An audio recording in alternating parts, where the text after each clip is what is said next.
केजमध्ये police प्रशासन alert मोडवर आलेला आहे। कोर्ट उघडण्याआधीच पोलिसांकडून कोर्ट परिसराची पाहणी केली गेली आहे। केजमध्ये पोलीस प्रशासन अलर्ट मोडवर आलेला आहे। केज कोर्टात आता थोड्याच वेळात वाल्मिक कराडला हजर केलं जाणार आहे आणि त्याच पार्श्वभूमीवर पोलिसांकडून कोर्ट परिसराची पाहणी केली गेली आहे। कराड समर्थकांनी दिलेल्या आंदोलनाच्या इशाऱ्यानंतर पोलीस बंदोबस्तात वाढ करण्यात आली आहे। 11 वाजता एसआयटी वाल्मिक कराडला आता केस कोर्टामध्ये हजर करणार आहेत।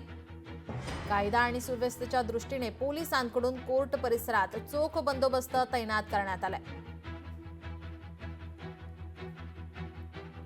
आपले प्रतिनिधी ओमकार कुलकर्णी आपल्या सोबत जोडलेले आहेत। ओमकार, आपण पाहतोय कराड समर्थकांनी आंदोलनाचा इशारा दिला होता आणि त्याच पार्श्वभूमीवर आता पोलीस अलर्ट मोडवरती पाहायला मिळतात, बंदोबस्तात वाढ करण्यात आली आहे। ही बाब जर पाहिलं तर आज वाल्मिक कराड याला पुन्हा एकदा केजच्या न्यायालयामध्ये हजर करण्यात येणार आहे।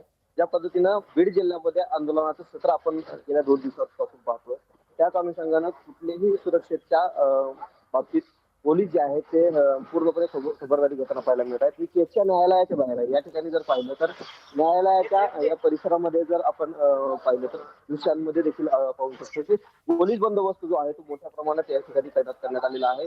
मोठ्या प्रमाणात अतिरिक्त असा पोलीस फौजफाटा या ठिकाणी तैनात असणार आहे। गेल्या 2 दिवसांपासून वाल्मिक कराडांचे समर्थक जे आहेत ते बीड जिल्ह्यामध्ये मोठ्या प्रमाणात आंदोलन ओमकार, करताना या पाहायला मिळाले। सर्व घडामोडींवरती आपलं लक्ष असेलच, तुम्ही सुद्धा या सर्व घडामोडींवरती लक्ष ठेवून राहा। तुर्तास धन्यवाद आपण दिलेल्या या माहितीसाठी। लोकशाही मराठी ऐका, पहा, जागरूक रहा।